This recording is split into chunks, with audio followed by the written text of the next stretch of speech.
Cameron, the essence of what you had to say today went to a very deep and old scriptural tradition, the Imago Dei. You said that phrase has important relevance into today's world, particularly for religious institutions. Why?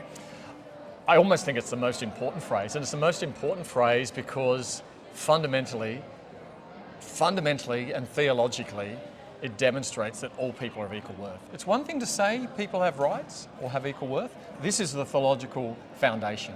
If we accept that, everything we do needs to be revised. Everything, all of our aspirations for people, every way we think about interacting with people, helping people, has to be revised on the simple premise, the basic premise, that we all have equal humanity. Every one of us.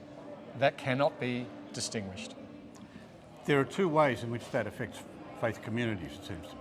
One is at the individual level, how we treat individuals. The other is at the institutional level, because faith communities are embodied in institutions that have policies and values that they express. Do you want to reflect on both of those for a second? Well, it's hard, right? Because it's one of those theological principles people might subscribe to and think, yeah, I endorse that, but how do you make it work in practice? And how do you make it work in practice in an institution?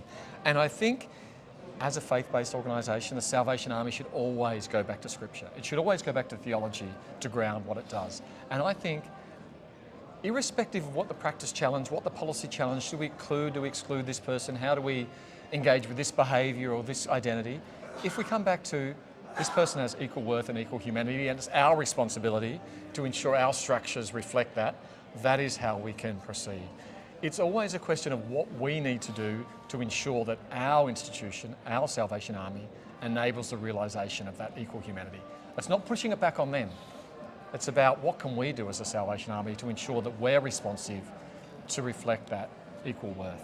The Salvation Army is in a maybe even a peculiar position here among sort of Protestant churches, in that in some ways the public have an idea of what the Salvation Army is, and they want the Salvation Army to stick to that, thank you. And sometimes it's better than the image that the Salvationists have of themselves. Well, I was going to say, so the challenge for the Salvation Army is it's so widely respected. And it's widely respected because I think people who don't care about churches, don't care about religions, don't care about politics, most Australian, they go, oh, the Salvation Army are doing things that are good. So I think reflecting, being more overt about Scripture in particular, create an image of God, only enhances what the Salvation Army does. It only makes more transparent the great work that people recognise.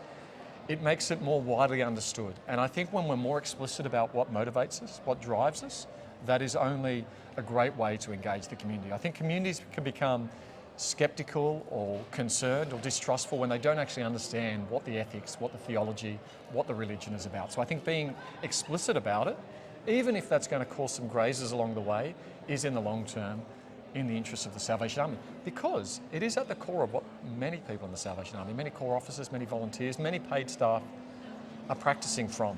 So being explicit we don't lose anything from it, only things to gain. Cameron Parsell, thanks for joining us. Thanks, John. Cheers.